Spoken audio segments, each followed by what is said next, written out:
First of all, Coach will give me a list of things that he thinks are important to work on, and without going into the details of those topics, I will take those topics and I will take those issues, I will convert them into group exercises, and then we will talk about these topics as they relate directly to basketball or how they relate directly to life. And between he and I, we'll collaborate and we'll cook up, a program. And that's how we go about doing it. I've been around Dr. Carr now for probably about 13 or 14 years, and what started off purely as a professional relationship really turned into a tremendous friendship. And Dr. Carr is a guy that I have the utmost trust in and belief in. I know he's helped us through every situation that we've ever had, and he's one of the main reasons we've had a very, very successful program at the university here. And I just can't imagine not having him involved in any program, whether I was at the highest level or the lowest level. Dr. Carr is a true professional, and there's very few people that can do what he can do. Doc Carr's sessions helped me as a player as far as helping me become a better player on and off the court. And he makes it a point to make us realize that the off the court stuff is bigger than what you think, as far as such as like leadership.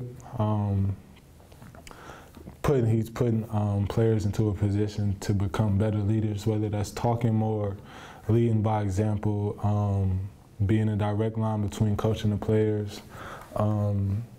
He helps you figure out your priorities, what's important, as far as what you want now and what you want in the long run.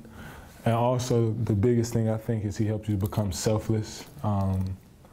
He sort of helps you get rid of that selfish mentality and selfish thoughts, so you think for your team and as a team.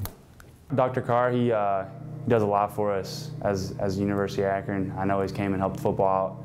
He helps basketball out 2 or 3 times a year. We're really lucky to have him here.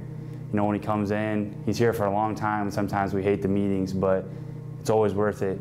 Whether it's on the court stuff, off the court stuff, he helps us get our minds all ready and set for the games. I think we've never lost a MAC championship whenever he's been with us on the trip, so that's a pretty good run for him. But like with me, I know he's helped me a lot with my shooting.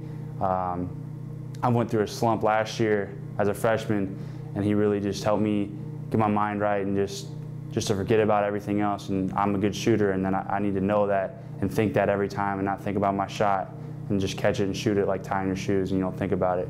I know with other players, he's helped them with family issues and different things, put that stuff behind them and forgiving people when they don't think they should be able to forgive them.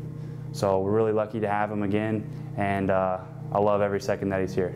Coach Dambrot is a very compassionate coach, and he thinks about the total person, where he comes from, who he hangs out with, family life, and basically what he can give other players. And so with that in mind, it makes it very easy for a person like me, who, if you want to call us the coaches, to work with Coach Dambrot. Coach, in looking at team chemistry is a very personal concept. It requires kids to build a relationship with each other. It requires for them to accept challenges. It requires for them to recover quickly from their mistakes. And it also requires players to have the ultimate blind trust. And so in working with Coach Dambrot, those are the things that we work on as a team.